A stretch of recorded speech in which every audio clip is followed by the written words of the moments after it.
Once again, welcome to your own channel, that is LET classes, where you are learning your physics in an easy and a better way. So in this our today's series we will start the second of the application of Biot-Savart's law.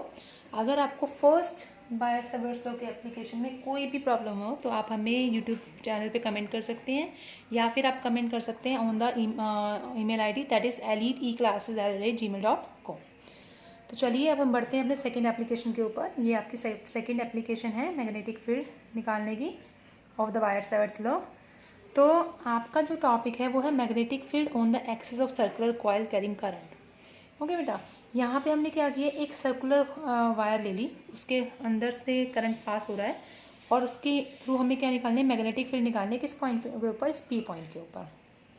हमने क्या लिया, उस circular wire का एक छोटा सा length ले ली, late it B DL, और करंट एलिमेंट कितना हो गया उसके अंदर से आईडीएल, जो कि आपको बायट-सावर्ट्स लॉ में भी पहले आपको बताया गया है।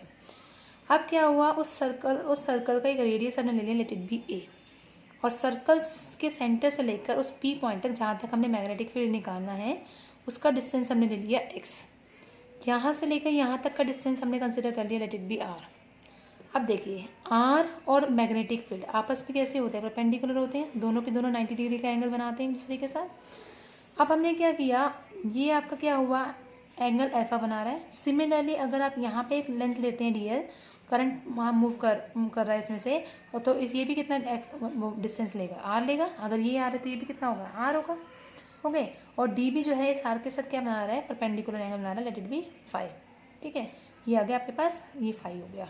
वैसे पूरा एंगल आपका 90 डिग्री का बनता है, लेकिन डी भी जो है वो एक परपेंडिकुलर आपके पास 90 डिग्री का एंगल बना रहा है, इस ऊपर भी और नीचे की डायरेक्शन में भी।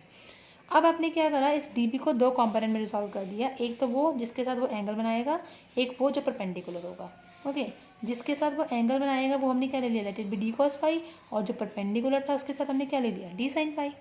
सिमिलरली आप इसके केस में देखेंगे, नीचे के केस में डी बी आपका रिजल्टेंट हो गया, जिसके साथ एंगल बनाया वो डी को डी बी कॉस फाई हो गया, और ये क्या हो गया, D B sine phi.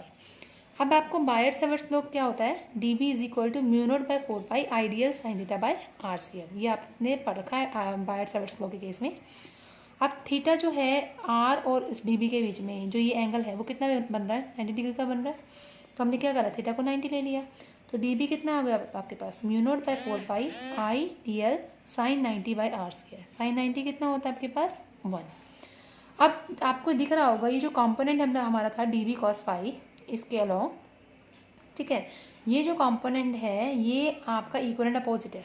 D B cos phi क्या है, इक्वल एंड अपोजिट है, तो ये एक दूसरे के इफेक्ट को क्या कर देगा, कैंसिल आउट कर देगा। देखिए क्या लिखा हुआ है, कंपोनेंट डी बी जो है it is along P T. D B जो है वो किसके अलोंग है, पी टी के अलोंग है, और पी क्यू के अलोंग है। इसको आपका क्यों कंसिडर कर लीजिए, P Q R resolve into two components, दो कंपाउंड में या दो कंपोनेंट में रिजॉल्व कर दिया। एक हो गया आपका डी बी कॉस फाई और एक हो गया आपका डी बी साइन फाई। सो कंपोनेंट जो डी बी कॉस फाई था आपका, ये एक दूसरे के इफेक्ट को क्या कर देगा, कैंसिल आउट कर देगा। इसी वजह से जो नेट मैग्नेटिक फील्ड है डी बी साइन फाई की वजह से जो नेट मैग्नेटिक फील्ड आएगी वो क्या आएगी, B is equal to integration of d B sine phi. अब आप कहेंगे मैम इंटीग्रेशन क्यों लिया, तो इंटीग्रेशन लेने का मेन मोटिव है कि हम पूरे सर्कल के लिए ले रहे हैं। ठीक है, तो हमने क्या कर दिया, इसको इंटीग्रेट कर दिया, डी बी साइन फाई ले लिया। अब साइन फाई की वैल्यू हमें नहीं पता, तो हम साइन फाई की वैल्यू किससे निकालेंगे, इस ट्रायंगल से निकालेंगे, इससे पी ओ सी से, इन ट्रायंगल पी ओ सी। तो साइन फाई किसके इक्वल हो गया, पंडित बद्री प्रसाद हरर बोले होता है। ठीक है, ये हो गया पी बाई एच के इक्वल। पी कितना है आपके पास, देखा जाए तो परपेंडिकुलर है आपके पास ए, हाइपोटेन्यूज कितना है इसका, आर, तो ये हो गया आर। तो ये आपके पास साइन फाई कितना हो गया बेटा, ए बाय आर के इक्वल हो गया। आई होप आपको यहाँ तक समझ आया हो। अब उसके बाद आ जाइए आप नेक्स्ट पार्ट में, what is the next part of yours. देखिए ये आपका नेक्स्ट पार्ट आता है। अब आपने क्या करना है, फर्स्ट और थर्ड इक्वेशन को सेकेंड इक्वेशन में पुट करना है, जो कि हमारे पास था b is equal to d B sine phi में इसमें पुट करना है। डी बी की वैल्यू है आपके पास mu naught by 4 pi I D L by R square, sine 90 put करने के बाद, और साइन फाई की आई ए बाई आर। इसको पुट करिए और बाहर निकालिए, mu naught by 4 pi I A by R cube into A हो जाएगा, और डी एल अंदर आ जाएगा। और सर्कुलर वायर थी तो इसकी वजह से इसका जो इंटीग्रल कहाँ से कहाँ जाएगा, 0 से 2 पाई ए जाएगा, क्योंकि हमने इसका जो रेडियस लिया था वो क्या लिया था, हमने ए लिया था। अब डी एल का इंटीग्रेशन क्या होता है, देखिए डी एल का इंटीग्रेशन आपका हमेशा होता है बेटा एल के इक्वल। तो जब आप एल के इक्वल लेंगे तो 0 से 2 पाई ए हो जाएगा। अब आप क्या करेंगे, पहले इस L के प्लेस पर अपर इंटीग्रल पुट करेंगे और L के प्लेस पर लोअर इंटीग्रल पुट करेंगे विद द माइनस साइन। जब आप माइनस साइन पुट करेंगे then you will get mu naught I A by 4πr³ into 2/a आ जाएगा। तो यहाँ से आपके पास क्या आ गया, b की value, b is equal to mu naught I 2π a into A square by 4πr³ आ जाएगी। ठीक है, तो यहाँ से b कितना आ गया आपके पास, 2 म्यू नॉट आई, अब देखिए पाई ए स्क्र, आपके पास formula of area of circle का फॉर्मूला पता है आपके पास क्या होता है, पाई आर स्क्र होता है। In place of r we are having a here. ठीक है, तो आपके पास एरिया कितना हो जाएगा, पाई ए स्क्र हो जाएगा। तो इन place of pi A square I am writing a by 4πr³। यहाँ तक कोई प्रॉब्लम? ठीक है, मेन आपकी मैग्नेटिक फील्ड ये आती है। अब आते हैं हम अपने स्पेशल केस के ऊपर। मतलब एक नोटिफिकेशन है कि अगर सपोज करिए हम वो एक सर्कल के प्लेस पर बहुत सारे सर्कल कंसिडर कर लेते हैं, इस तरह से बहुत सारे सर्कल कंसिडर कर लेते हैं, n नंबर ऑफ टर्न्स लेते हैं, तो हम इसको क्या करेंगे, n से मल्टीप्लाई करेंगे, 2 mu naught n I A by 4πr³, n से मल्टीप्लाई कर देंगे। और जो ये आपका n आई ए टर्म्स है, ये वाली टर्म, इसको बोलते हैं बेटा m। m is known as your magnetic dipole moment. Okay, तो b किसके इक्वल आ गया, 2 mu naught m by 4πr³। अब आपने स्पेशल केस अप्लाई करना है इसके अंदर। अब हम क्या करेंगे, पाइथागोरस थ्योरम अप्लाई करेंगे in right angle triangle POC। देखिए राइट एंगल ट्रायंगल कौन सा था आपका, अगर याद हो तो ये वाला ट्रायंगल आपका राइट एंगल ट्रायंगल POC। इस ट्रायंगल के अंदर हम पाइथागोरस थ्योरम लगाएंगे।